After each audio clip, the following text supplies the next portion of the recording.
Hey guys, I can't tell you how proud I am to welcome our upcoming guest today.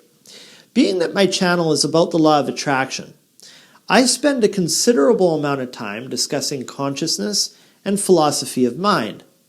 On my channel, I've never attempted to sell you the kind of wishful thinking or motivational fluff so common in this category. I've always done my best to bring you scientifically verifiable information. Well, today I'm joined by an impressively educated, articulate, and authoritative philosopher who specializes on this very subject of consciousness. Stick around, folks. You're not going to want to miss this one.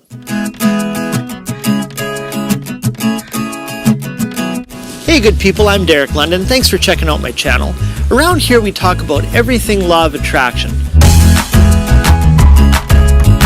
We discuss a lot about the psychological, scientific, and rational basis for subscribing to this philosophy of mind. And in fact, if your reality could stand some change for the better, you have only to start there, with your mind. Hit that subscribe button and settle in, because your life will never be the same. Hey everyone, thanks so much as always for stopping by. Today, I have the tremendous honor of speaking with Bernardo Kastrup. I've really been looking forward to this conversation. Bernardo has a Ph.D. in philosophy, where he studied ontology and the philosophy of mind. He also has another Ph.D. in computer engineering, where he studied reconfigurable computing and AI. He's a metaphysical idealist, which will be defined shortly, who's worked with world-renowned thought leaders in that milieu, such as Deepak Chopra, and he's gone head-to-head with popular materialists and atheists, such as Michael Shermer. His ideas have been featured on Scientific American, the blog of the American Philosophical Association, and Big Think, among others. On a personal note, I believe he is one of the most potent voices and brilliant intellectuals on the topic of the primacy of mind and nature. This guy has really influenced my thinking on the subject. In fact, I owe in no small measure the creation of my channel to many of the concepts that he's written. Bernardo, I simply can't thank you enough for coming here today. Maybe to start off, why don't you tell us a little more about yourself and perhaps outline just briefly the hard problem of consciousness, or define idealism? Oh, okay, two very different things. Yes. A little bit about myself. I am a mixture of southern and northern confluences. I live in the Netherlands. I have a Portuguese-Danish background. Computer engineer by first education, philosopher by later education. Have earned my living in the high-tech industry for close to 25 years now. And philosophy is my evening passion. I do my writing, my debating in evening hours, usually my interviewing. It's evening time here. This idea of metaphysical idealism began germinating in my mind out of my work as a computer engineer many years ago. I had so part of my work was at home, my own interest in AI. I did some AI work for CERN in Switzerland, and I worked for Philips Research here, but the AI part stayed on my personal life, although my professional life sort of deviated from that. I went into media processing and other things. But in my personal pursuits around AI, I always struggled with this idea of, what do I have to do to render a computer not only intelligent, not only capable of processing data, but to make sure that there is something it is like to process that data from the point of view of the computer. In other words, that the data processing is accompanied by experience, in the same way that the data processing in our brains seems to be accompanied by experience, the experience of being us. And I struggled for, maybe not for a long time, but I struggled very intensely with this question for a couple of years, very intensely, until I realized that my assumptions were all wrong. I was starting from the assumption that matter is what there is, and that consciousness is an epiphenomenon of matter. It's a byproduct of certain arrangements of matter, and if we get those arrangements right, then out pops consciousness. But this is a gratuitous assumption. It may contradict the intuition of many of your viewers, but if you look closely into it, we have very, very little reason to think that this assumption is correct. For all we know, our only experience is the experience of being conscious. Whatever has never touched our consciousness might as well never have existed from our perspective. So I realized that consciousness is not something that arises in matter. Matter is the name we give to a particular type of experience in consciousness, namely perceptual experience. What we see, what we hear, what we touch, what we taste, as opposed to what we think, what we feel, what we will, all kinds of other types of endogenous experiences that we also have next to perception. And therefore I realized that I couldn't make a computer give rise to consciousness because the computer was in consciousness to begin with. Consciousness was not something that needed to be created. It is the framework within which everything is created. But the question then was, is there something it is like to be a computer in and of itself? I mean, this telephone is a computer. Does this telephone have an inner life in and of itself as I have an inner life in and of myself? That I think is not the case. I don't think telephones are conscious. I don't think computers are conscious. I think telephones and computers are in consciousness, and that is an enormous distinction. It seems subtle in language, but there's nothing subtle about it in meaning. Yeah, no kidding. Well, already you've touched on a few things that we're actually going to get into some further detail there. Just starting from a point of pure agnosticism, somebody who hasn't given this much research, I'm fascinated by this topic. I certainly don't know nearly as much as you do, but this has been sort of a pet thing that I think about. It's the thing that I go to bed with just about every night. It puts me to sleep really fast. But just starting from an outsider's perspective, a pure state of agnosticism, why should average folks even care about the nature of consciousness? I mean, you can go your entire life and not give it another thought, how spooky consciousness really is. Why should it matter? What does this inform in your life? Everything of any importance. I mean, our lives, we may not be explicitly aware of it, but for at least the vast majority of people, our lives are colored, are largely determined by a narrative, a story we tell ourselves about what the nature of reality is. If you think reality is only material and consciousness is an ephemeral, temporary side effect of material arrangements, then the only possible meaning of life is to accumulate matter, because it's the only thing that lasts. Consciousness comes and goes. It's very ephemeral. It has no meaning. And therefore, consumerism, the only meaning of life is to buy a better car, is to have a nicer girlfriend, a material body, is to get rich and famous. But if you have a different narrative about what the nature of reality is, the meaning of your life can be something very different. It can have to do with the universal unfolding of consciousness, with the clumsy attempt by nature to have consciousness become explicitly aware of itself. And from that perspective, even your suffering is meaningful. Even your suffering is generating insights. And these insights are not temporary. They are not ephemeral. They're not going to disappear when you die. Because you are in consciousness, like the insights, and consciousness goes on. These insights will go on at some level in the structure of reality. These insights will continue on and will continue to inform the unfolding of reality. So, why should we care? Because it's what defines the ultimate meaning of our lives, and it also defines what we expect when death comes knocking. If you're a materialist, you think, oblivion is all there is, which is blissful because it's the end of all suffering. It's the end of all problems. It's like, it's a abort button right on your control panel that you can press anytime and be done with it. Very comforting. But for an idealist, no, your personal identity, that will dissipate. But you don't have any more reason to worry about it than you have reason to worry about the dissipation of your dream avatar when you wake up. When you wake up, you don't go mourning, oh, my dream avatar is dead. Yeah. Right? So I think when we die, our personal identity dissipates. It becomes part of a remembered narrative, but not of your enduring sense of identity. But there is nothing to mourn about it. On the other hand, there is also opportunity for suffering to continue because consciousness continues and suffering is intrinsic to it. So yeah, it changes everything. Yeah, it sure does. Well, I think you gave that a better answer than I could have come up with for sure. The standard academic view, as you've pointed out, is that consciousness is an emergent property. It's epiphenomenal. Essentially, brains make consciousness.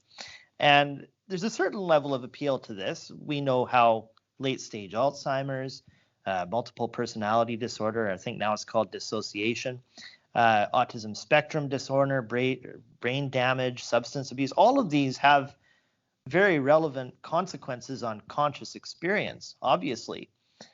So there's that appeal. Why is this debate still being had? I mean, hasn't modern brain science put this problem to bed, so to speak? I think I can go further on your list. I mean, you drink alcohol and something happens with your consciousness, and somebody puts a bullet in your head, and the lights seem to go off. Obviously, there is a correlation, very tight correlation between what we call physical brain states and inner experience. There is no denying that. If I take a drug, a psychoactive drug, something will happen to my inner life. If I undergo brain surgery, something will happen to my inner life. The problem is that we make a jump from a empirically undeniable correlation to a particular arrow of causation. We say, well, this correlation is because the physical is generating the experiential. Never mind, we start from the experiential, and the physical is a theoretical model. So let me give you another interpretation that is completely consistent with this correlation. I say that your physical body, including your brain and its activity, is what your conscious inner life looks like from the point of view of another individual consciousness, or your own if you look down at your body. In other words, the body is not the cause of consciousness. It is the extrinsic appearance, the image of conscious inner life from across a dissociative boundary. But that's more detail. We are not at a point where I can introduce this and make sense of it in one single answer. But for me, physicality is what conscious inner life looks like from a certain perspective. That applies to us. My conscious inner life looks like a physical body with a brain and brain activity from a certain perspective. And I would say the inanimate universe as a whole, the inanimate physical universe as a whole, too, is what universal conscious inner life looks like from our perspective. So I would even define matter as matter is the extrinsic appearance of conscious inner life from across a dissociative boundary. Forget this latest detail. I just want to say it in a complete way, but it will not make sense at this point. No, it makes sense. Yeah, I'm keeping up. That's good. So for me, when you undergo surgery and a surgeon goes there with a scalpel and cuts into your brain, that scalpel, that brain are the images of an interaction between two processes in consciousness. The image of one is the scalpel. The image of the other is a brain. And the result of that is also a conscious process, what you will feel like after your brain is cut into. But you see, all these images are not the cause of consciousness. They are not outside consciousness. They are just what the interaction of conscious processes look like. When I take a psychoactive pill that influences my conscious inner life and my experience of the world and of myself changes, well, that pill too is material. And since matter, under my interpretation, is what a mental process looks like, the act of swallowing that pill is what an interaction between two mental processes looks like. And of course, that interaction will have an effect on my conscious inner life. Of course, it's a mental interaction. But from a certain perspective, it looks like a physical pill being swallowed by a physical mouth belonging to a physical body. Mm-hmm. So is that really, have you also kind of defined dualism then in that in saying that there's this image of consciousness, and then but the experiential dimension of that is within consciousness. Am I understanding that quite right? There has to be a duality of perspectives, because it's Right. one thing to have a feeling, and it's another thing for a neuroscientist to have an image of my brain while I'm having that feeling, and they correlate with one another. So there have to be 2 points of view. Even if both are experiential in nature, there has to be this duality of point of view. I would make sense of that by appealing to the well-known process of dissociation. And I would say dissociation applies to the whole of the universe, not only to dissociative identity disorder in a human being. And that's dissociation. That dissociation creates a dissociative boundary, and it's that boundary that gives rise to these 2 perspectives on experience, like 2 camera angles filming the same thing. It's the same thing. My inner life and my body are two camera angles on the same process, and that process is mental. But a dualism, in terms of metaphysical dualism, if that's what you mean, then I would reject that. I don't think there is anything other than mind. I think one should appeal to metaphysical dualism only if one really cannot make sense of things by postulating only one substrate, only one kind of thing, one kind of stuff. And I think we perfectly can make sense of everything with mental stuff alone. We don't need any other kind of stuff, informational stuff, material stuff, defined as something outside and independent of mind. I don't think we need any of that. These are inflationary explanations. We have a simpler, more elegant one.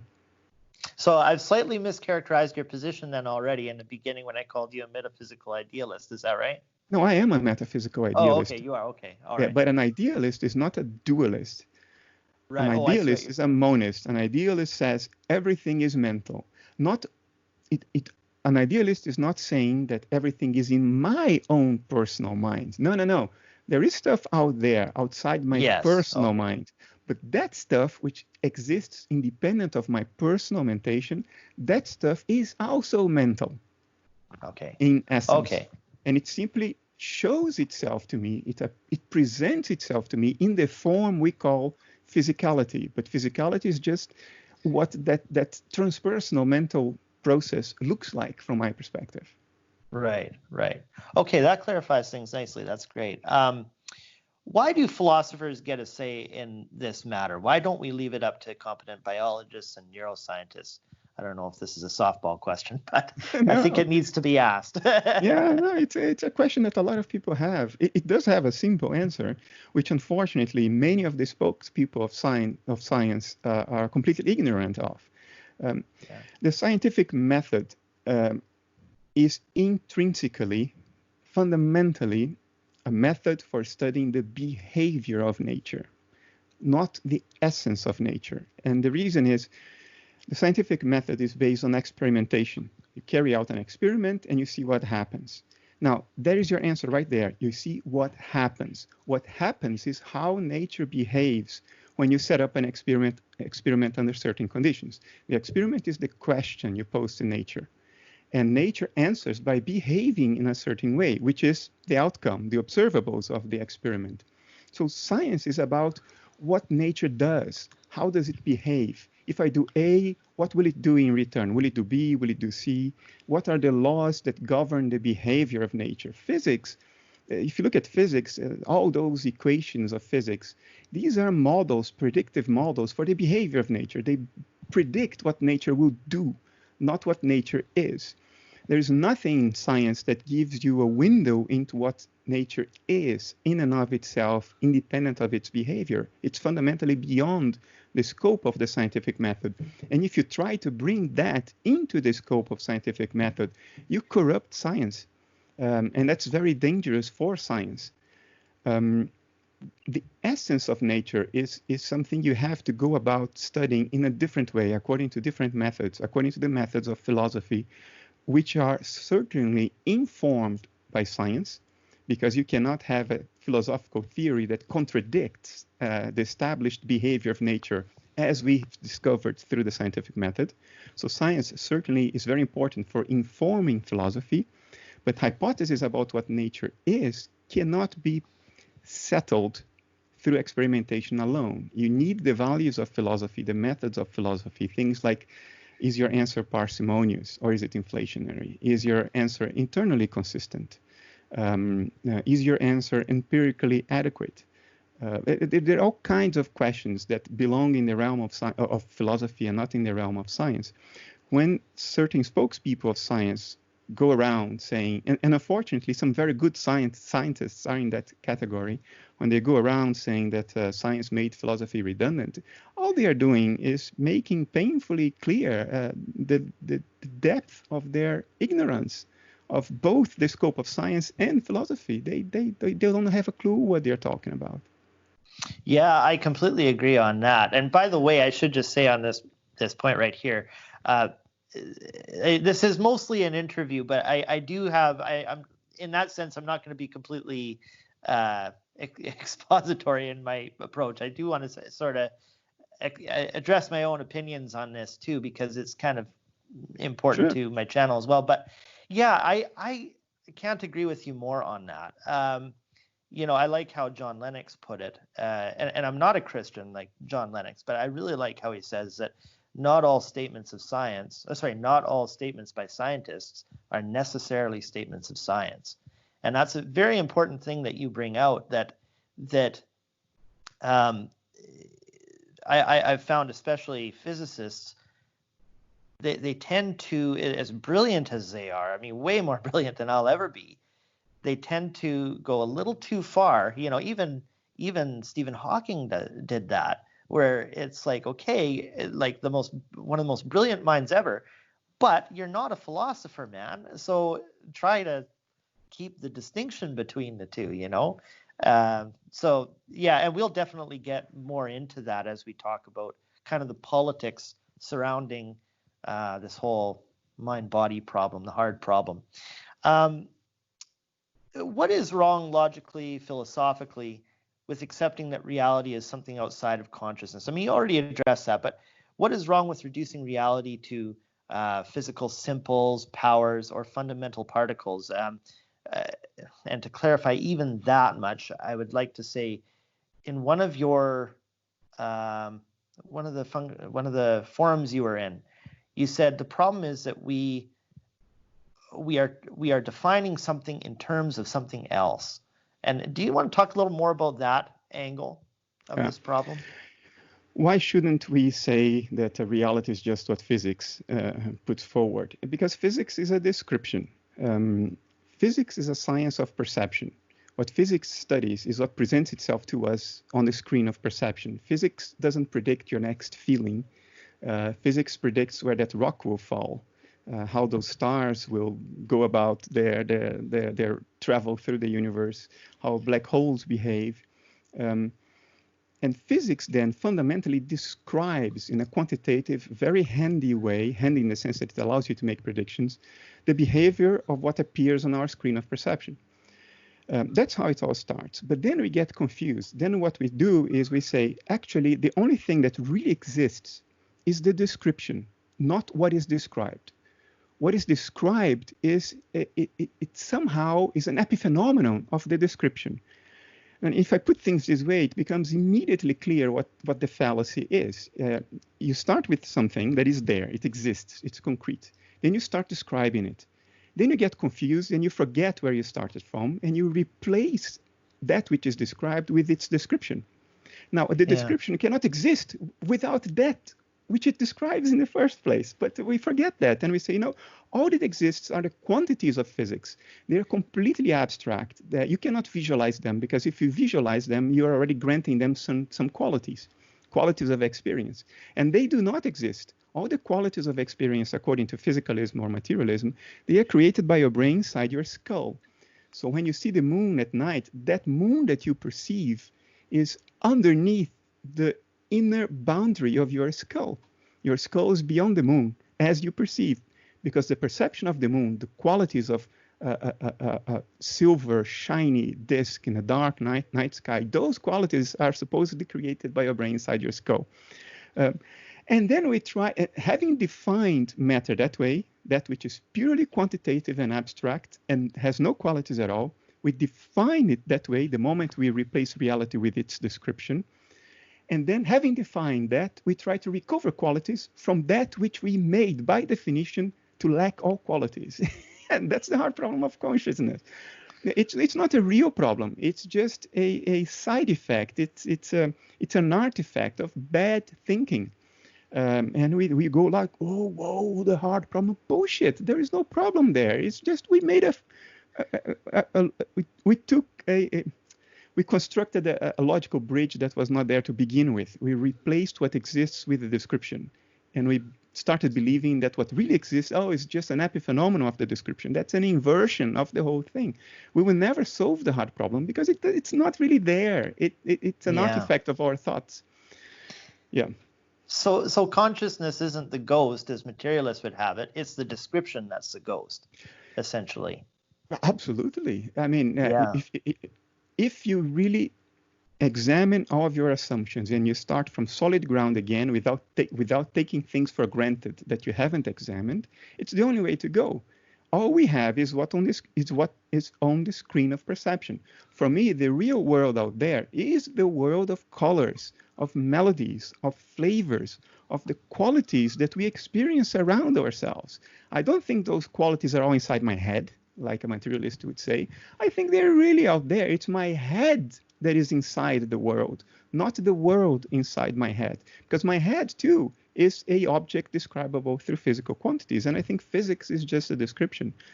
I'll leave it at that. Yeah, well, that's a good way of putting it. It's and we're certainly not the first people to mention this. I mean, I know looking into Wittgenstein, but even before him, the Buddhist model that, the Buddhist doctrine is just meant to be a vessel that you dispose with once you finally get the grand picture of what's going on. Wittgenstein referred to it as the ladder that you throw away after climbing on top of it. Would you say that that's accurate? That is what's going on there? You're referring to the physical body or to individual consciousness? Well, the kind of the description dichotomy from what actually is. So these two don't contradict each other, but we get ourselves into a massive problem when we confuse what is for the description of what is. I think our problems are mainly conceptual. Yeah, absolutely. I think what's going on is consciousness, my individual consciousness, your individual consciousness, some transpersonal consciousness out there, which holds the state of the objective world. But I think that objective world is qualitative. I don't replace it with a description and try to recover the qualities from that purely quantitative description. Now, what is the vessel? Is this a means to an end? Then you bring in teleology. And I'm ready to speculate about teleology, but I like to separate that speculation from my metaphysical idealist position. I think metaphysical idealism holds whether there is a purpose to this all or not. It's simply a description. It's a model, a approximation of our best guess for what things are, as opposed to how they behave. I think that's what metaphysical idealism is. The best guess we can make based on the principles of logic, parsimony, and all that, empirical consistency about what's going on, the essence of what's going on, the nature of what is. Now, if I allow myself to speculate a little bit, why are there living beings? Why did the consciousness of the universe give rise to this little dissociated personal consciousnesses, such as you and me and my cats? I don't know whether there is a reason for that.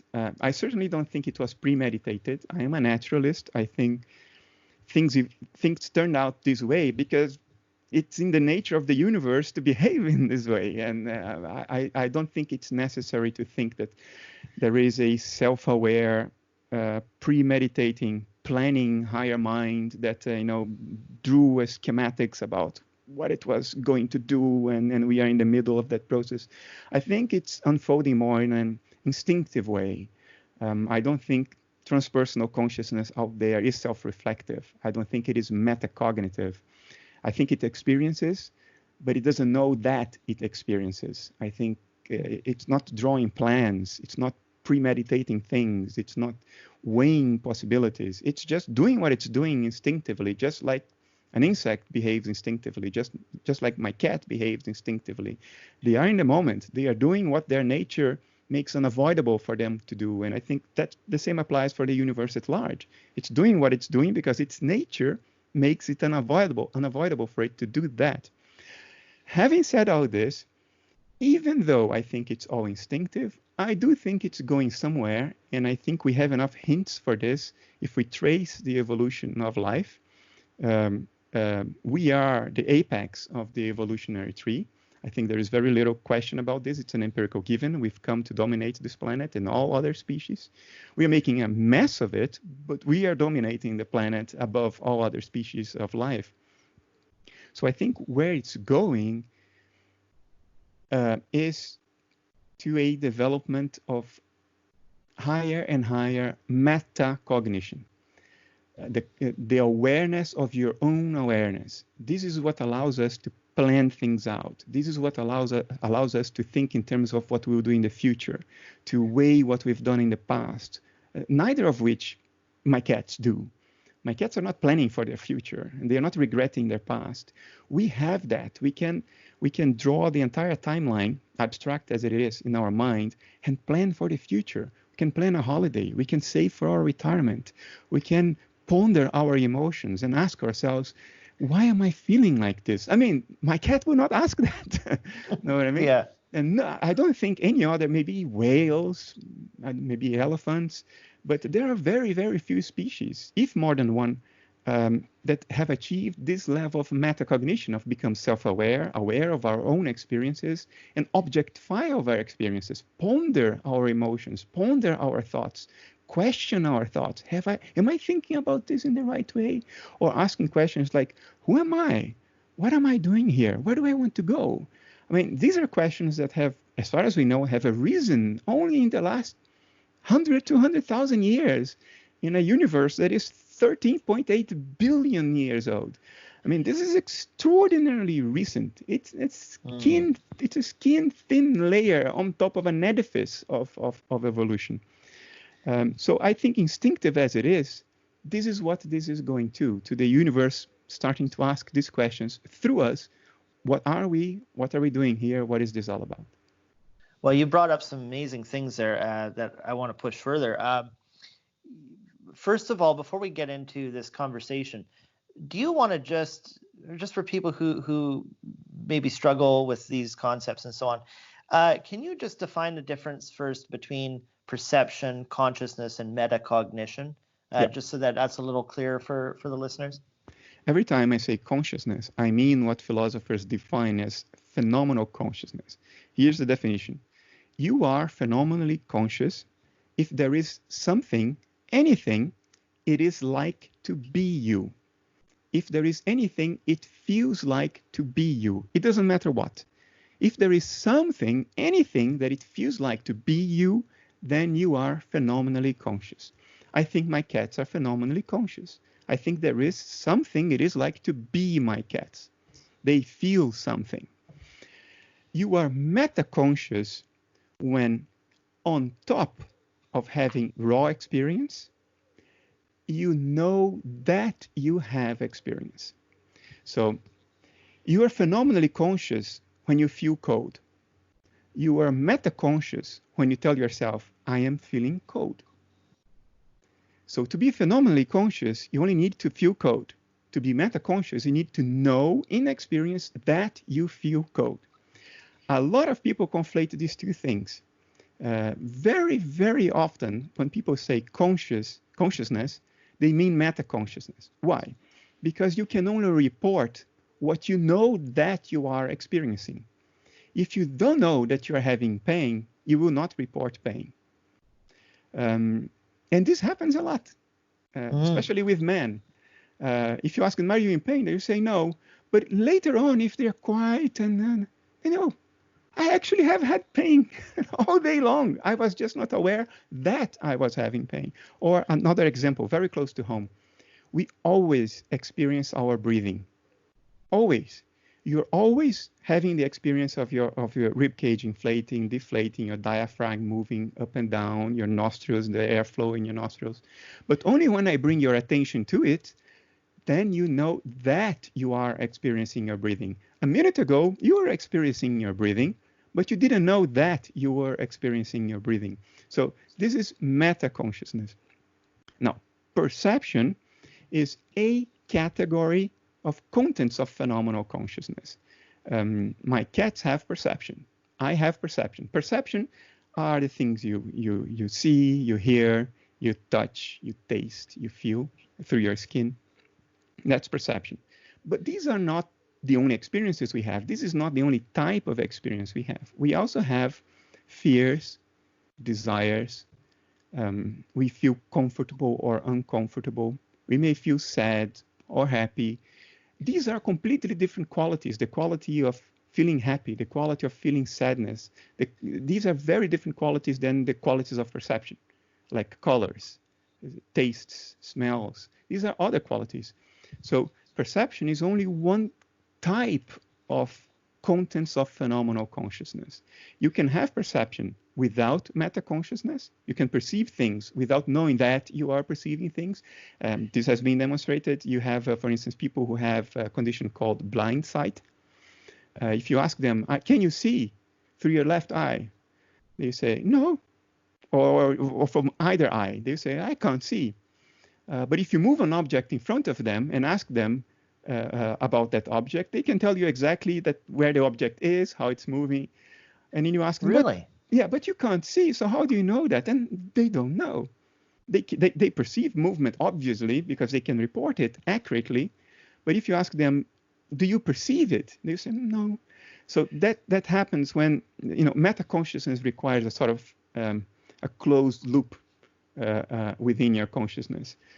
You are conscious of something, and then your consciousness, that you're conscious of it, and then that brings you back to the consciousness of the thing, which reminds you that you're conscious of being conscious of it. So you need this loop, which has been modeled by many.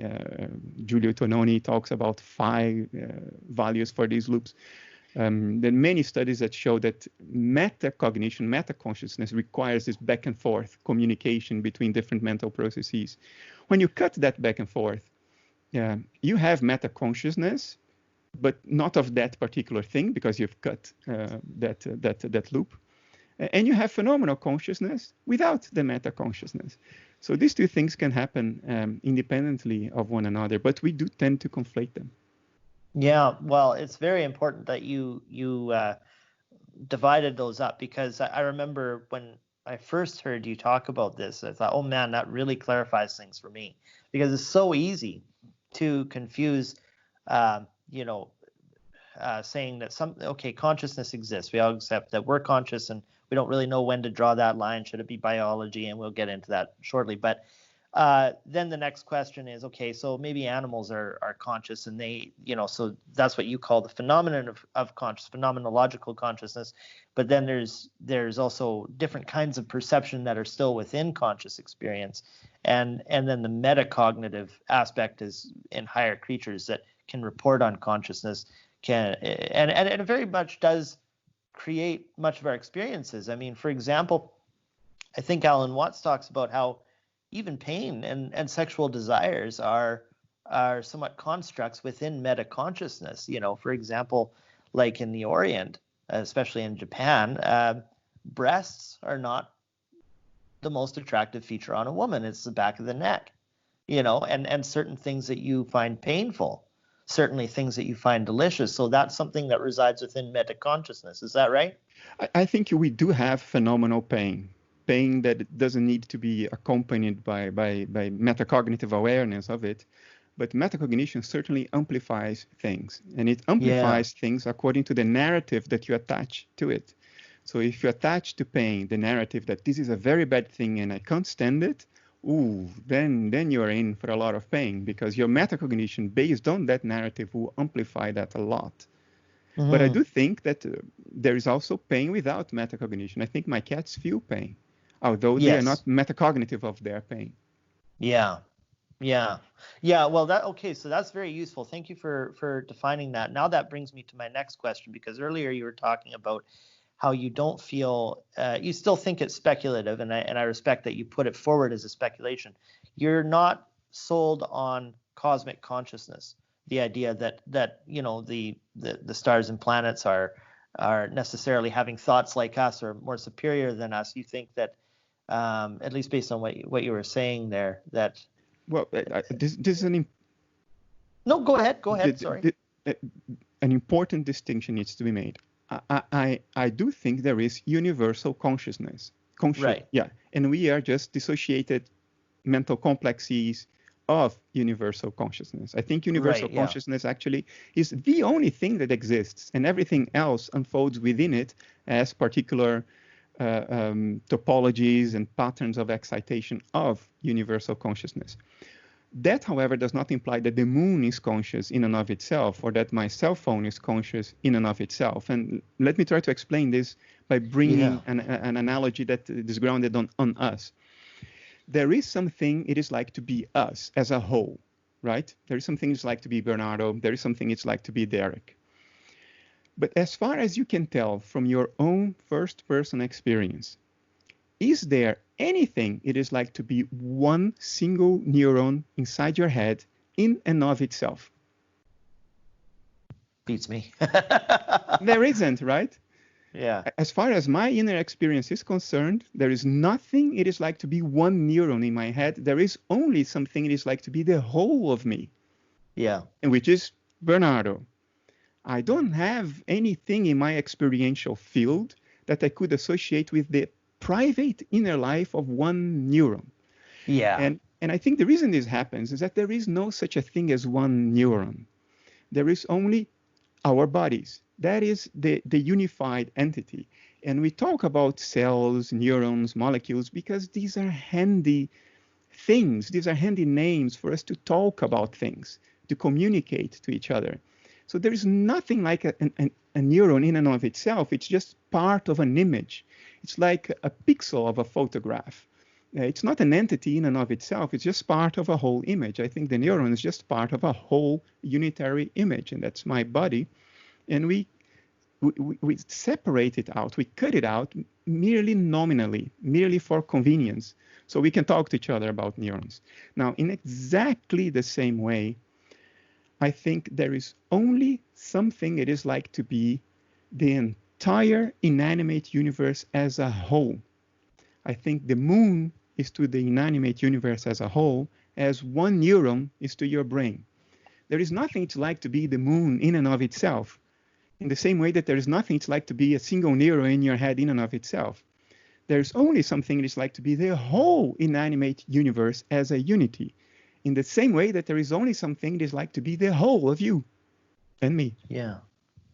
Okay. So yes, I am for universal consciousness, but I don't think the moon is conscious in and of itself. I don't think this phone is conscious in and of itself, or this computer in front of me. Yeah. I guess using the term cosmic consciousness was a little sloppy of me. I suppose I should have said cosmic consciousness with metacognitive add-ons. Right. And you don't subscribe to that particularly. No, I'm open to that possibility. I don't think we can eliminate that possibility, but I don't think we have good reasons to think this is the case. And I tell you why. If universal consciousness were metacognitive, it probably wouldn't be doing to itself what it is doing.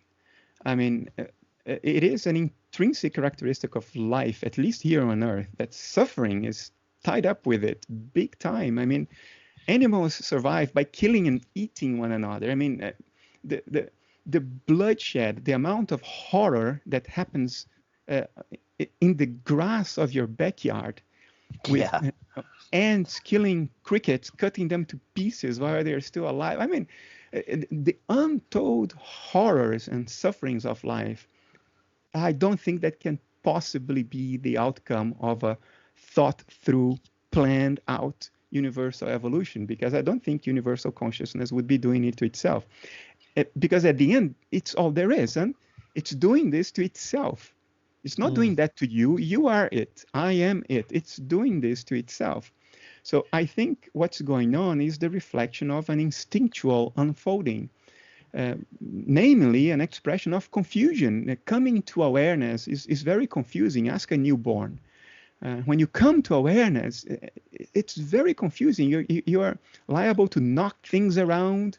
you are liable to go into despair and make the wrong move.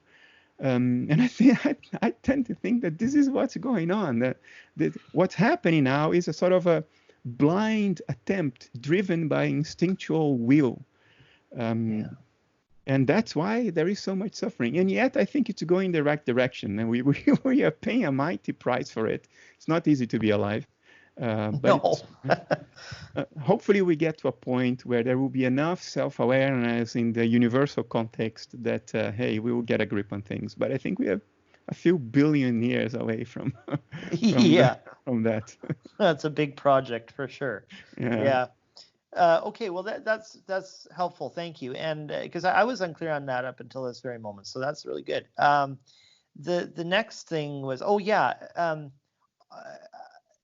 this is so important to understand, and I'm speaking kind of more to the viewers right now because my channel is about the law of attraction, but the way I define law of attraction is quite different from what you'll see in the New Age category.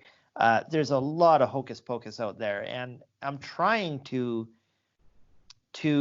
separate that because the closest philosophy that I can find to the kind of things you're mentioning is the law of attraction.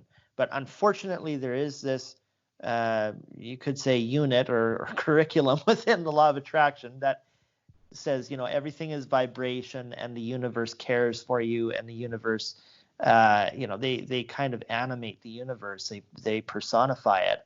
And as you say, that is possible. It's a possibility. Animate is okay. Personify is dangerous. Yeah, I think you run into problems there. And so to my viewers there, I just want to say, you can have your cake and still eat it to some degree. The law of attraction is still the closest thing to the sort of things you're laying out, but that doesn't mean you have to subscribe to, cosmic consciousness with metacognitive abilities and all of this, and then it just becomes so spooky and so on. Maybe actually on that point, what do you think of that with relation to the law of attraction? Because there's a lot of spooky stuff out there. What of merit is there within what you've heard? Well, if anything, you can disagree too. Yeah. Well, I think by and large, the universe doesn't respond to our wishes and desires. Otherwise, the world would be a very different place. At least if it responded to my wishes, the world would be a very different place. Yeah. Things wouldn't be as bad as they are. And they have been a lot worse in the past. Indeed, yeah. So by and large, I think that's the case. I do acknowledge, though, that the moment you say that everything is fundamentally mental, that you do not have a major ontological transition from your inner mentation to the universe, they are separate because they are dissociated, but they are not separate in the sense of being of fundamentally different natures. Yeah. So the moment you eliminate that fundamental difference in nature, and you say they both have the same nature, although there is a separation, there is a curtain here, obviously, otherwise the world would be different. But in essence, they are continuous with one another. Look, I'm not going to be precious here and deny that this opens some doors. Of course, it opens some doors. It may be something objective out there responds to our deeply felt but not a metacognitively realized inner state. If it responded to our metacognition, it would be very different. But maybe it does respond to things we feel but don't know that we feel. Maybe it responds to things that are sunk deep within our, what depth psychology would call the unconscious mind. What they mean is the non-metacognitive mind. So I use the word unconscious here between quotes because I don't think anything is unconscious or outside consciousness. So I think it is conceivable that your most secret, most repressed, deepest, but most heartfelt inner experiences can resonate with your immediate environment. But if that's the case, then the inner life of all of your fellow humans also is resonating with their common environment. So it's not responding only to you, it's responding to everything that has a conscious inner life. So what it does probably will be the compound result of what it would do anyway in and of itself, regardless of influences from dissociated aspects of universal consciousness like you and me and my cats, plus the influences, subtle influences maybe it receives from the inner lives of all these different little consciousnesses, which doesn't leave much room for us to think that we can, turn the world into what we want it to be, create our own world, our own life. I think the physical world is private, but I'm not going to go into that. But there is something underlying the physical that isn't, obviously. The world seems to have an autonomy. It's an obvious empirical observation that the world, I cannot change the laws of nature by wishing them to be different. No, absolutely not. Otherwise, we wouldn't have gravity. Long ago, 45 years ago, we wouldn't have gravity anymore if it depended on me. So yeah, I'm open to certain subtle influences. I have experienced them in my own life. I have noticed in hindsight that some things I was feeling, my openness to possibilities sort of tended to influence whether the possibilities would actually come or not. When you're close to them, they don't come. But that may not be really a metaphysical thing. It may be just a matter of awareness. Like when you're open to possibilities, you pay more attention when they are in front of you. When you're closed, maybe they're still in front of you, but you just don't see them because you're not thinking about them. So I don't know. But the only definite answer I could give you is that it is not a definite implication of metaphysical idealism that you can change the world just by wishing it to be different. Metaphysical idealism may open a tiny little door for that, but it's not an implication of it. It doesn't require it. It doesn't imply it. Absolutely. I'm completely in agreement with that. Which is another reason why on my channel I focus so much on what would be the word, enhancing your interior life before you try to, manifest unicorns. Like, yes, there is a profound amount of evidence out there to believe that mental externality is a thing, that thoughts can have some form of tangible correlation, I suppose you would say, but there's a big gap between that and me closing my eyes, imagining a unicorn, and then it materializes on my hand. Like, the totally different thing. And sadly, that is what LOA and so many, even idealism, is made out to be. It's strawmanned into that, and it's very unfortunate.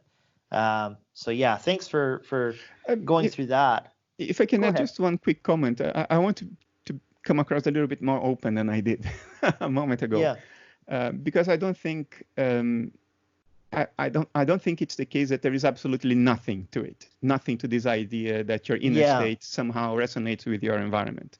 I think there is something to it, but it's just made out to be a lot more than what we have reason to believe. I think that you probably know, we didn't talk about it yet. I think living beings are dissociated mental complexes of universal consciousness. So we can't change the world at will because we are dissociated from it. And the image of the dissociative boundary is the surface of our skin. That's what it looks like on the screen of perception. That dissociative boundary looks like our eyes, our skin, our ears, our sense organs.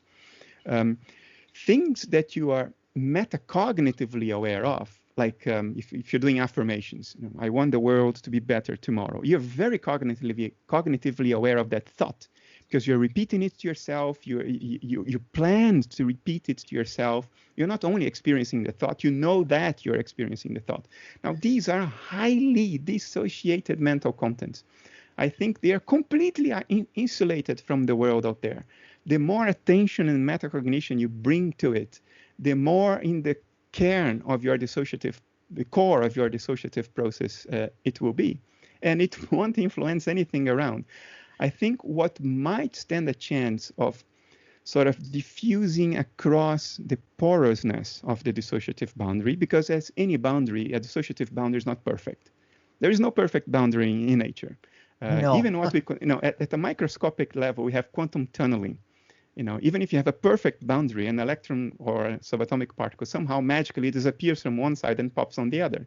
Yeah. This is a very real thing. I'm in the electronics industry, in the high-tech industry. It's a big problem for the electronics industry today, is quantum tunneling, because you're making things so small that we want to contain the electrons in a little bit of metal or a semiconductor, and we can't because they magically tunnel across. So Hide and seek. Yeah, no boundary in nature is perfect. I don't think our dissociative boundary is perfect either. So I am open to the idea that some of our inner experiential contents may diffuse across the porousness of the boundary and influence the world out there. But I don't think those contents would be the ones that you're repeating to yourself, because those are highly metacognitive. They are under the microscope of your dissociative process. I think things that you let go of and they sink in, and you lose them, they go beyond the field of your self-reflective awareness. They are still felt, they are still in the body, as people like to say. It's in the body, it's not in your mind. They are still in the body, so they are still being experienced, but not metacognitively. And then they may diffuse and they may influence something. So there is something about letting go and letting things go out of the focus of metacognition that I think is the most promising, although highly speculative, avenue for thinking about influencing the world beyond physical means. Right. Yeah, I agree with that completely. Okay, now we're going to back up to something a little earlier, but you brought up those things that I thought we had to talk about, and especially that cosmic consciousness and metacognition. That was great. Let's back up to materialists always try to define consciousness in terms of something else, physical simples, fundamental particles, and so on. And there's problems with that. You pointed them out absolutely brilliantly. I really loved, actually, in one of the forums, how you looked over at Michael Shermer and said, "This is the spaghetti monster." I thought, damn right, and I'm glad you said that to him. However, and this is going to take me a minute to lay out. I hope that's okay, but sure. I kind of got to walk through this because it's a complicated problem, and I've been dying to ask you this. So I've produced a video on what is truth. I was speaking with reference to the Jehovah's Witnesses because I was raised as one. But anyway, that's beside the point. Truth you run into three problems when you ask that question, what is truth? It's an epistemological problem you probably know all about. The first one is what you mentioned. There's this regression of, in the definition of truth, it needs to be substantiated by another evidence or a form of, something to substantiate it. It can be informational, it can be physical, whatever.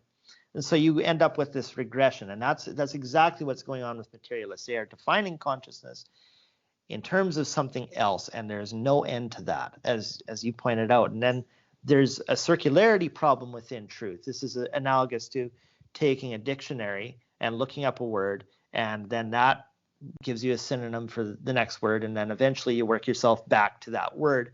And so there's this circularity problem within truth. But then there's another problem, which is bruteness. And that is, okay, there's these circularity issues, there's this regressive issue, but we have comprehension, we have intelligibility. So there's this bruteness quality, this brute quality of truth. My question that I'm finally arriving at is there how do I say this? Are we not falling into circularity and bruteness by dismissing the materialist worldview of defining this in terms of that? Do you see kind of my point in that question? I'm sorry where you're going with this. No, it's okay. You're very thoughtful. Oh, thanks. I think a question can be raised about the meaning of explanation in general. Is there any point to explaining things? A legitimate philosophical question can be raised about it. But I don't think it's a question that makes sense for the popular culture. by and large, even scientists, we are still looking for explanations. We have a reductive mentality. And what is an explanation? Explanation is something that reduces A to B, that defines A in terms of B. That's an explanation. It's a reduction. So I will grant that explanations make sense.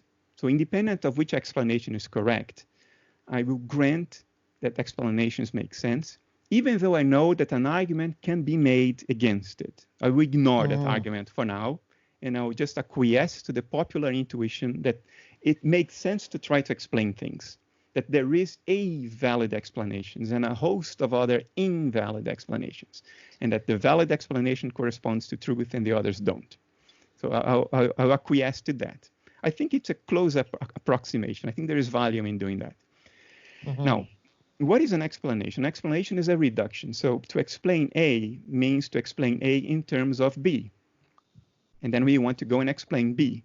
What is it to explain B? It's to make sense of B in terms of C. The problem is you can't keep on explaining one thing in terms of another forever, because at some point you go back to where you started, and then you have the circularity you talked about, and the dictionary, language in general. If you define language through language, that's the ultimate circularity. Language is grounded on something that is not linguistic. It's grounded on experience.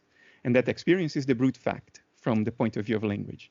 So the dictionary will make you go around, but you know, a hippopotamus is a hippopotamus. It's that thing standing right there in front of you. It's not circular at all.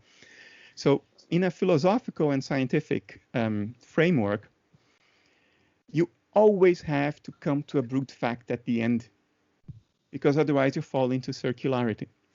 So you can't keep on explaining one thing in terms of another forever. At some point you hit rock bottom, and then that thing at the bottom of the chain of reduction is a brute fact. It's just how things are. It's just what nature is.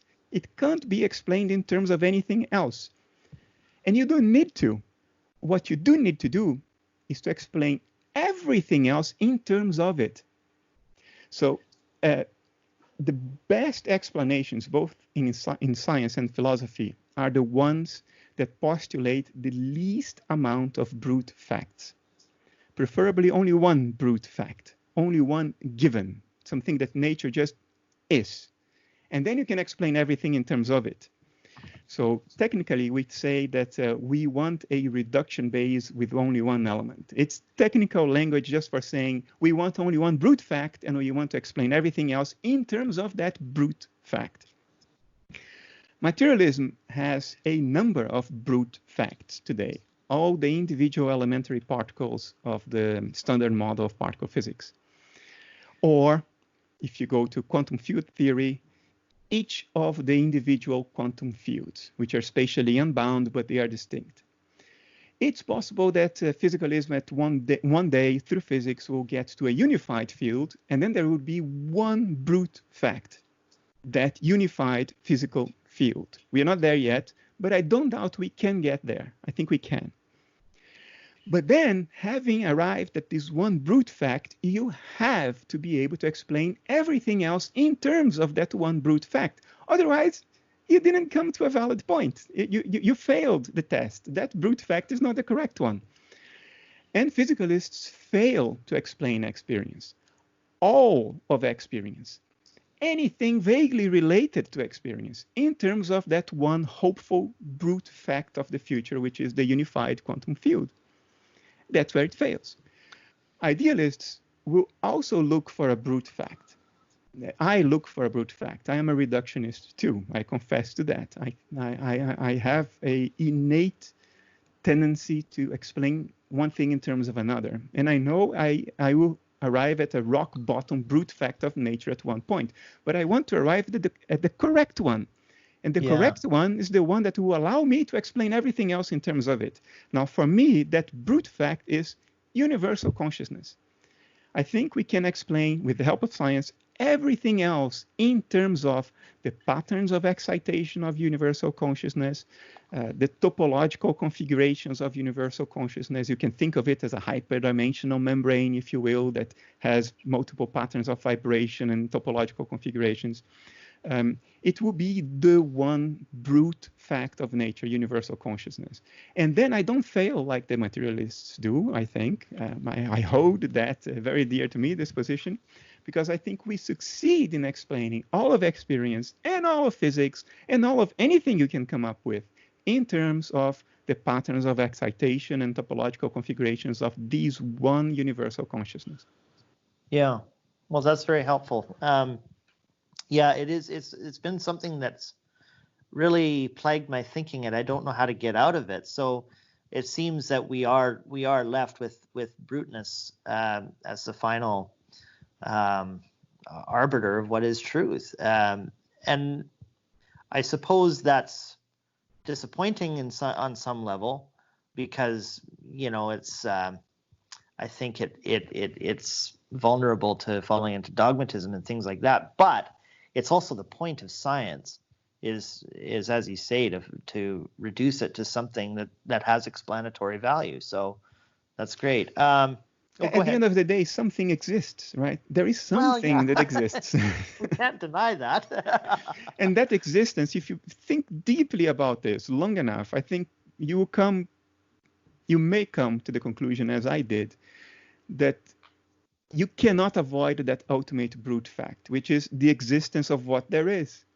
Yeah. Because there is nothing else in terms of which it can be explained. It is the one thing that exists. Yeah. Do you find that that's the most vexing things in especially debate formats is just a problem of parlance? Once you've discussed everything, and you've finally gotten down to the bare bones of the matter, you say, oh, well, we're on the same page anyway. We're just explaining it differently. Do you ever find that? But that difference is fundamental.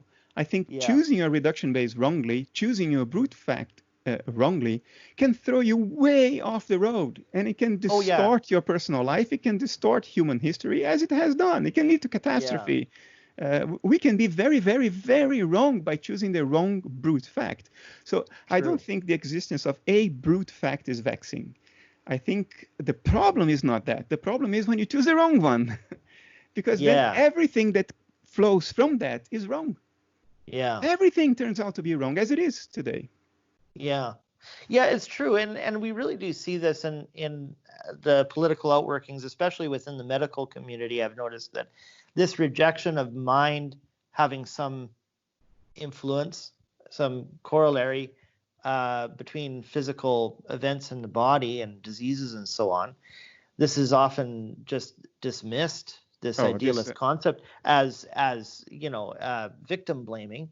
And it's like, no, we're not saying that cancer emerged because you were a negative, stressful person. But come on, man, it did have something to do with it. It's sorry, I shouldn't even say it that strongly. It's just that, thought does have a part to play in it, and that's so often, as you said, with materialism, it's important to get our language right. It's important to have the right brute fact, because you're going to close off all these other assumptions that might have the fix. If I can comment, because this is a very important point you touched on, if I can comment on that a little bit more. I think our metacognitive experiences correlate with patterns of brain activity right here. They are not in the body. In other words, the things you feel, and you know that you feel, and you tell yourself, I'm feeling it, and I don't want to feel it. All this process, this inner looping, is metacognitive. And I think the image of it in the body is certain patterns of brain activity here, which have been identified by Giulio Tononi and others, certain closed loop mental processes. They correlate with our reportability, even if we report them to ourselves. Like, I'm having this thought, I'm having this feeling, I don't want it, I want to have another feeling, or no, repeating the thought in your mind. This is all metacognition. It isn't in the body. Well, it isn't in the rest of the body. The correlate is brain activity here. But I think the rest of our bodies, down to your toes, are the image of mental processes in your mind. but I don't think they are metacognitive. I Right. think the rest of your body are experiences you have, but you don't know that you have. There is an experience you are having right now that corresponds to your liver, but you don't know that you are having those experiences. They unfold below the threshold of self-reflection, below the threshold of metacognitive introspection. They are really instinctual. They are running at the bottom layer of your mind. They are very far away from the reach of metacognition. But they are experiential. You are having those experiences. In the parlance of depth psychology, you would say that those are repressed, dissociated experiences. Things that you are feeling, but you can't reach them. You don't have an associative bridge to bring them into the field of self-reflection here in your brain. They are spread out down there. From that perspective, I don't think your negative thinking, I mean, there is an obvious relationship between mind and body, your body. I mean, I was a little bit critical of your mind affecting the world out there, but that it affects your body is an empirical given. Oh, rightly so, I though. don't think Yeah. any medical professional with a smidgen of honesty would, any medical professional with clinical experience and a smidgen of honesty would deny this. It's obvious, it's an empirical fact that there is this correlation. But I don't think your negativity, the part of your negativity that you are aware of, that you're meta-conscious of, will translate into a cancer by definition, because it's not down here, it's here. Your Yeah. liver cancer is not a thought that you're metacognitively aware of, because those are patterns of brain activation. Yeah. Even if you have a brain tumor, those are usually glial tumors. They are tumors of the glial cells, not of your neurons. So even those are not the image of your metacognitive processes. So if you gave yourself cancer, and I'm going a little bit, beyond my normal boundaries here, but I'm trying to follow you. If you are to blame yourself for the cancer you got, then you have to blame mental processes that you had without knowing that you had. In other words, there's no point in blaming yourself because you were not aware of it anyway. And well, that's why I wanted to walk that back, because you can fall into that trap very quick. Yeah, look, by definition, if something happened down in your body, by definition, your metaconscious self is not to blame. In other words, you're not to blame, because you cannot be blamed for things you felt without knowing that you felt. You cannot possibly blame yourself for that. Those are facts of nature. They happen to be in your body, but you cannot blame yourself for them any more than you can blame yourself for the storm that comes at the end of the day. It's a force of nature. There are forces of nature operating within you. Yes, they are experiential. Yes, they are your experiences, but not of the metacognitive part of yourself. So I think the blame there is useless. I would even go as far as to say that the best way to avoid somatizing an experience is to bring that experience into the field of self-reflection, is to introspect and become aware of what you're really feeling. Of how you really, really, really feel from deep, deep inside, because then you pull those experiences here and they're not going to somatize elsewhere. So if you know that you're very angry and you blame yourself for being very angry, well, thank yourself for being very angry, because you know that you are angry, and therefore that anger is not going to somatize anywhere else. It's right here in your neurons. Yeah. I guess that really what you just said there shows the merit of treatments like cognitive therapy and so on, because that's precisely what you're doing, isn't it? And depth psychology aims precisely at bringing to the light of self-reflection feelings that are repressed, buried under layer upon layer of dissociation, of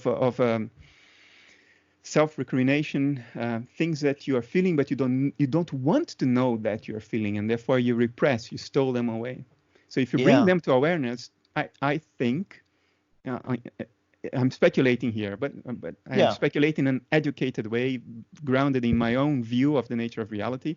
I think if you bring them to awareness, you reduce or eliminate the chance that they will manifest or somatize in another way other than just feeling the anger within the field of your self-reflection and going to punch a dust bag. It's the best thing you can do. Yeah. Boy, I could just talk about this all day with you. This is Or so fascinating. or And no, feeling no, the I'm not shutting sadness, it down. or What's feeling that? the sadness. Allow yourself Yeah. to feel the sadness. Cry out 2 days in a row. That sadness will not somatize in any other way. Let it melt Yeah. away through tears instead of being repressed and then somatizing, manifesting itself in some other way. Yeah. Yeah. Well, that's very interesting. I'm going to switch gears a little bit because time's getting away on us. But let's talk about. Oh man, there's so many things I want to talk about. Okay, let's talk about segue a little bit into the politics of this whole idealism versus materialism. First of all, what is your end game in advancing this message? You've done an incredible body of work. You've written just amazing pieces that I've read through. What do you want to accomplish? What's the vision here? There are two answers to this. One is the thought through, nice, beautiful answer that makes all kinds of sense, and the other one is the real answer. Yeah. So first, to give you the thought through, beautiful answer that makes all kinds of sense, I want to change the mainstream. I want to help change the mainstream narrative of our society. I think to live under the narrative of materialism is toxic. And if it were true, well, too bad. It's toxic, but it's the truth. So we might as well bite the bullet. But it isn't true. Of all the metaphysical options we have today, materialism is probably the worst one, the worst possible option we have in it. We have the least reasons to choose it and the most reasons to reject it outright compared to just about all the other alternatives. And I think it induces a degree of suffering and destruction because we live according to that narrative, even if unconsciously or not metacognitive. We live according to that narrative. We think we're going to die, and then it doesn't matter if the world goes up in flames because our consciousness is over anyway, so we might as well plunge the earth, and if you torture people, well, at the end of the day, they're going to die anyway, and whatever pain they felt will be nothing anyway, so who cares how people are feeling, So we live according to a narrative that is pernicious, toxic, and demonstrably untrue. And that's unnecessary. All this suffering, all this destruction is unnecessary, and I want to help change that. I'll break some news to you now. I will be leading a new foundation starting from next month. Good luck with that. That's wonderful. Thank you. Which will aim precisely at influencing our mainstream narrative. So it sort of makes a switch to something that we have more reason to believe is closer to truth. We have made this switch many times before, and it's inevitable this switch will happen. We just want to help guide it in the right direction now. Now, the real answer, this was a nice answer. The real answer is I cannot do anything different from what I'm doing. If I try not to do what I'm doing, I feel sick. Something inside my mind goes nuts, and I think I'm wasting my life, and I start having all kinds of physical symptoms. It's unavoidable to me. I have to do what I'm doing. Otherwise, I feel mentally and physically, literally sick. And I can tell myself all kinds of beautiful narratives about what's going on here, but it doesn't matter because at the end of the day, the effect is what matters. I'm hostage to what I'm doing. If I don't do this, it's terrible. So that's the real answer. Spoken like a true revolutionary. No, I definitely support what you're doing. I think it's a message that needs to be heard, even if we don't end up convincing anybody. I mean, there's probably, if we continue talking, there's probably lots of differences between my viewpoint and yours, but I think that this is a message that's important, and the default position in academia is harmful, especially as it relates to medicine, I think. And I mean, I'm not a doctor. I'm not trying to put that on at all. I couldn't hold a candle to like 99.9% of these guys, but I have identified that this is a problem, and you're absolutely right. It needs to be addressed. What are your thoughts? I guess this is going to get, because we're talking politics, this is going to get a little bit gossipy, but what are your thoughts on like people like Shermer, Harris, Dillahunty types that are evangelical about this logical positivism that they subscribe to. It's difficult to put everybody in the same bag because these are different people and they're doing different things. I'm certainly not as negative about Harris and Shermer as I am about Krauss and Neil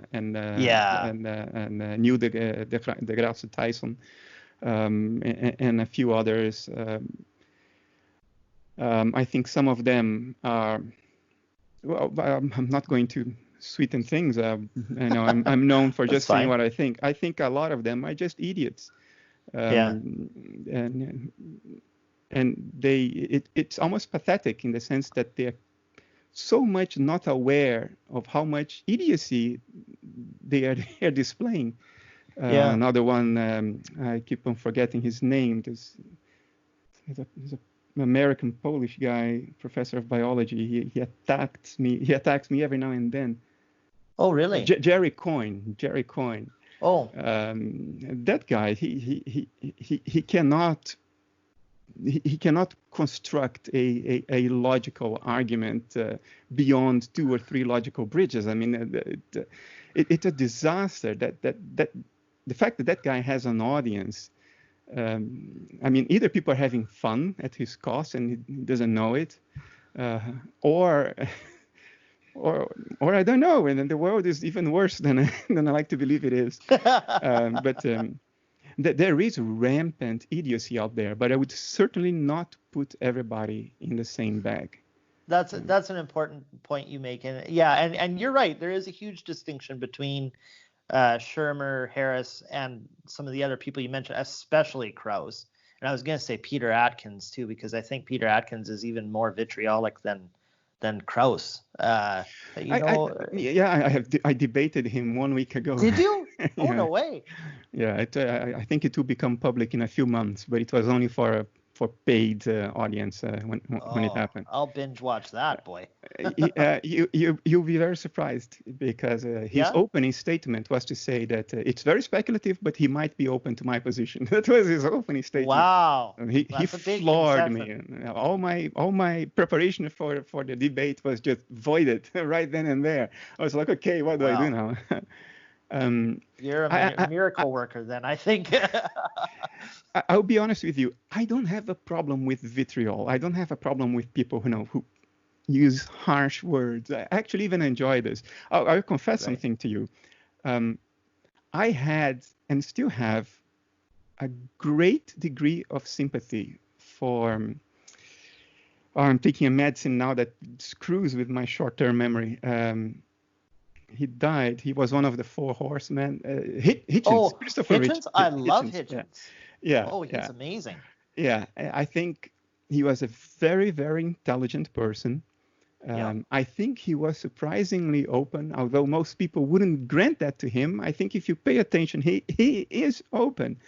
But he will react very strongly to nonsense, which I don't have any problem with. I think he was wrong.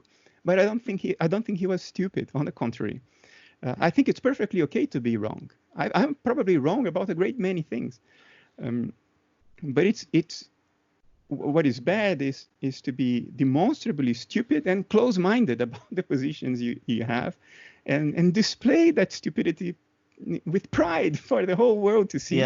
Cluelessly, because you think you're getting across as very intelligent. And that, I think, is just ridiculous. And it saddens me to see that these people actually get an audience that goes along with them. But so my problem is not vitriol. My problem is stupidity. So I don't know too much about. I didn't know too much about Peter Atkins. I read a little bit about him in preparation for the debate. All I can tell you was from personal experience. During the debate, he didn't get across to me at all as an idiot. At all. On the contrary. Well, I don't think he's stupid. He's like, I saw him with John Lennox, and that I have huge differences with John Lennox, but I just thought he was so classless with John Lennox. I certainly think that he has a well thought out position. I don't think that it's as informed as yours say, but yeah, it's you're right. There is a difference between certain people's styles, and like as you say, I guess there really isn't much of a difference between Peter Atkins, I guess you could say, strong language and Hitchens' strong language, and yet I love Hitchens. I love both the Hitchens boys. Peter Hitchens is right up there with Christopher Hitchens in my books, even though I completely disagree on so many different things. I think he's a brilliant intellect, and lots of this is just smack talk, which there's a place for that too, right? Yeah, and it's a matter of personal sensitivity as well, Derek. I mean, look, I don't want to apologize for I don't want to be apologetic about Peter Atkins being just classless. I didn't witness that myself, but I believe that was the case. And I'm not saying that he should be forgiven. I'm not saying that it should be okay. Maybe it's not okay. Maybe one should respect the person one is dialoguing with, even if they disagree, even if you think the other is an idiot. Maybe there should be a minimum level of respect. So I'm not contradicting this, but it's a matter of personal sensitivity. I have a huge, I mean, let's put it the other way around. I have very little sensitivity for vitriol. It's okay for people to be vitriolic. I don't mind that much. I find it entertaining most of the time. It's not a button it's not one of my buttons. So you're not going to push my button by saying F you to me. I guess, well, okay. I might find that entertaining. What pushes my buttons is idiocy. Patently idiotic argument conveyed with a thick coat of arrogance pushes my buttons. So Hitchens didn't push my buttons at all. I liked him despite the vitriol. I mean, the way he talked about Mother Teresa was way over the top. But and I can evaluate that rationally, but emotionally, it doesn't push my buttons either. And I don't think Mother Teresa, if she is somewhere, will have her buttons pushed either. She'll probably just smile. Okay. But other things do push my buttons, and even from people who are intelligent. Sam Harris, he never pushed my button because I never dialogued with him. But there is something about his style that bothers me. He is intelligent. He's not an idiot. I grant it to him. Yeah. But he puts things across in a way that to me sounds too arrogant, too self-assured. And I have this, my reaction to that emotionally is, if one day I get the chance, I'll bring that guy a couple of notches down a bit. It will do some good to him. Know what I mean? I think you're the guy to do it too, because I just think that his arguments are even. Did you watch that debate between William Lane Craig and Sam Harris? I think it was the only one they did. Usually I don't watch the religion versus materialist debate because I don't think that is the right dichotomy. You're right. I mean, it is a false dichotomy in a sense, because what we are really discussing is mind versus matter as the ultimate explainer. Yeah, and absolutely. religion gets the label of metaphysics, but it's not the metaphysics philosophers mean when they talk about metaphysics. Metaphysics is the study of the nature of being, not the study of the supernatural. But never mind. So I don't follow those debates very much. Well, there's a lot of them out there, and I probably go down that rabbit hole too much. and to be honest with you, a lot of those debates have Richard Dawkins. And Richard Dawkins pushes my buttons as well, because I think he's largely an idiot. I'll put it out there. I think he just doesn't think, he doesn't have depth of thought. I think he's a very shallow thinker, and he coats that with another coat of arrogance, and that pushes my buttons too, in a way that Hitchens never did. And I don't think Peter Atkins would if I had seen the debates you're alluding to. Yeah. Well, I just want to make one more comment about Hitchens here. You're absolutely right that he did have a nuance to him that was below this kind of vitriolic, entertainer type personality that he had. I'll tell you, I was reading a book some time ago called Why Does the World Exist by Jim Holt.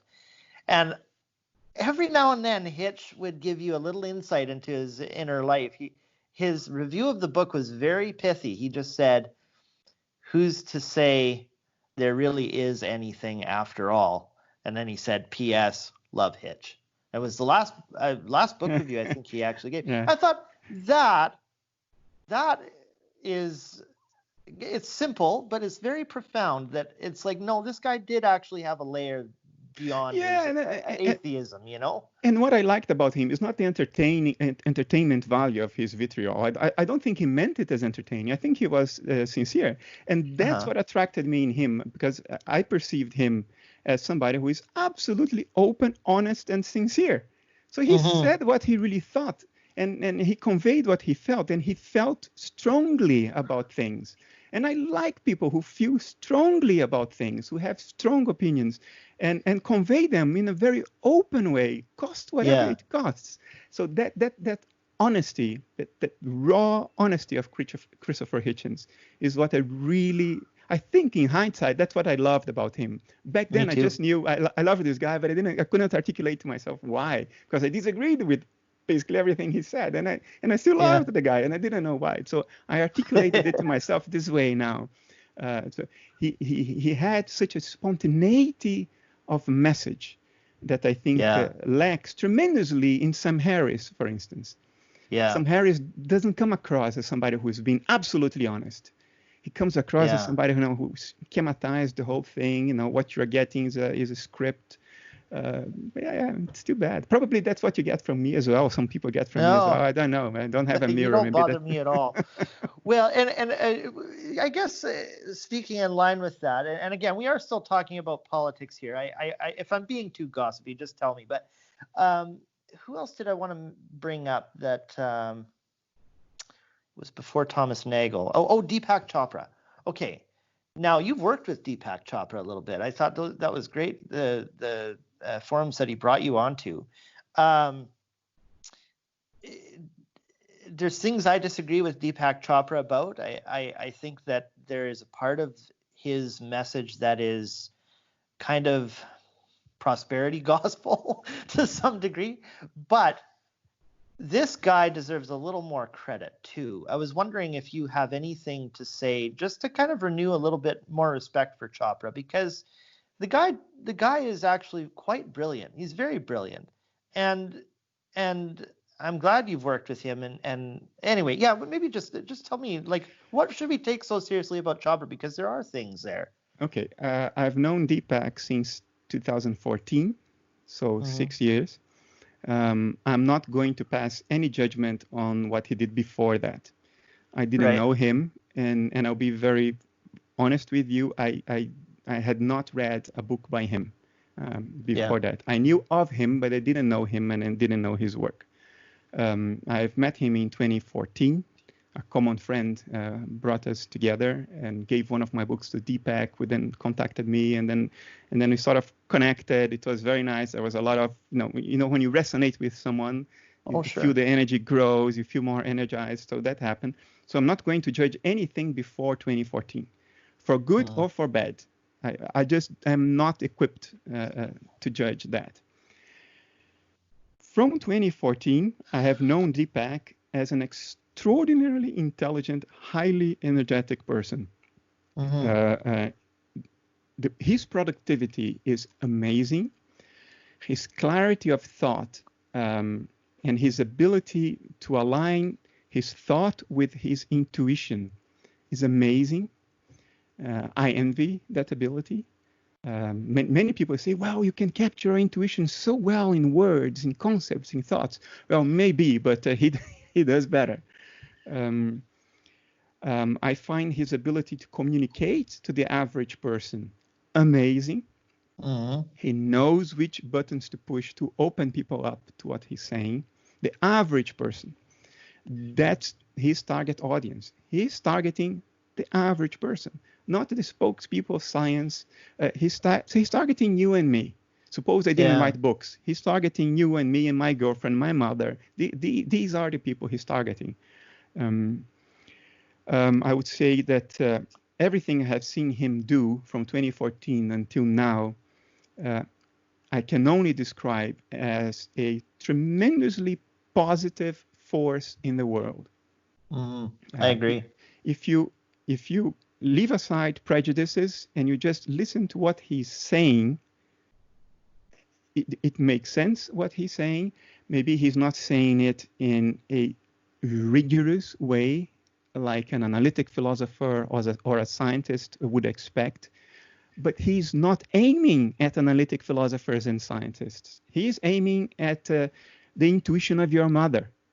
He's aiming at getting his intuition across to your mother's intuition and finding a degree of resonance there. And in that, I think he's very effective and a very positive force in the world. I think people, he has gotten this label. I don't know how it came about. I mean, this was already the case when I met him, it turned out.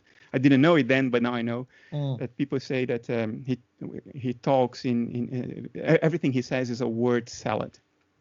Yeah. I will grant that he does not speak rigorously.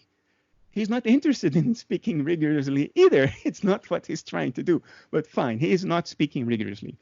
But you see, you say that somebody is speaking word salad under two circumstances. There are two possibilities to lead you to this conclusion that, oh, Deepak Chopra it's word salad. One, he is talking in terms of word salad. Two, you just don't understand what he's saying, and therefore you think he's talking in terms of word salad. And since 2014, everybody who I saw saying, oh, that's word salad, in my view, they simply did not understand what Deepak Chopra was saying. So to his critics, I would say it may be the case that Deepak is hinting at things that just fly over your heads because he's talking from a part of his mind, and we would say metaphorically from his heart, from his intuition, a non-conceptual part of mind that to somebody who has no access to that part of mind, who is in a purely conceptual world, that person will perceive it as a word salad. But the rest of us who are still connected with our intuitions will realize that those words are just a vehicle, packaging for an intuition that cannot be captured in words, really. The words are just a way to sort of try to make you have a look at that and understand it by yourself. And it flies over the heads of his critics, and therefore the word salad thing. I have not witnessed, since 2014, I have not witnessed Deepak Chopra say anything that was senseless. No, me neither. I think, that I don't know if this has been kind of a hit job on him or what, but he's always accused, as you say, of word salad or spiritual feel-goodery. I kind of like that one too. But he does have some things to say, and he is a thoughtful man, and he has a way of imparting that to people without words like, that you and I might prefer, like metacognition and cosmic consciousness and, all these, the alters and stuff like that. Like, I mean, that takes some study and research, and that's just going to land flat on any audience. So, I'm glad you said that. And the other person I wanted to talk about, again, tell me if I'm being too gossipy here, but Thomas Nagel, he was another guy who is roundly criticized, and I think he's got to be my favorite, I would say, my favorite philosopher. Sorry, Bernardo. You're there. You're second or third. No, that's high honor. I think he is just so clear in his thinking. Don't you find that? Like, you're a Thomas Nagel fan, right? No, I actually don't know much about him. I know his 2012 book. Was it 2012? I think so. Yeah, it's 2012. Yeah, the one that he got really punched left and right for having written that book. Yeah. I think it's a valuable book. I think it doesn't go far enough. I would go farther. Well, sure. But you see, anybody who is in academia, I'm not, who is in academia, who is recognized as a spokesperson, a representative, a figurehead of academia, and then goes and betrays the mainstream narrative of academia, that person stands to suffer strong reaction. Absolutely. And this is just a sociological, psychological artifact. It has nothing to do with the truth. Yeah. Yeah, it's kind of like what Alan Watts said was a fashion. You know, we have these fashions working upon our metaphysical assumptions, and you know, why is it that people get roundly rebuked for being an idealist in this age, when there are perfectly rational justifications for it, and the justifications are actually better than its alternative? Yeah, a lot of it is how you communicate it as well. There are many forms of communication that are perfectly valid, probably a lot more human than my form of communication. I'm very it's very hard, I believe, and I don't want to sound arrogant, but I believe it's hard to pin a logical fallacy on me, on my way of talking. I try to communicate in a way that is conceptually flawless. Maybe not always the case, but I try, and I think to some extent I'm effective in that. So it's hard to beat me up. But I think there are other people who are communicating in much more human ways, much more lively, more effective, reaching more people, who are beat up because of the form of the communication. And that's unfortunate. It is. Because these are the most effective people.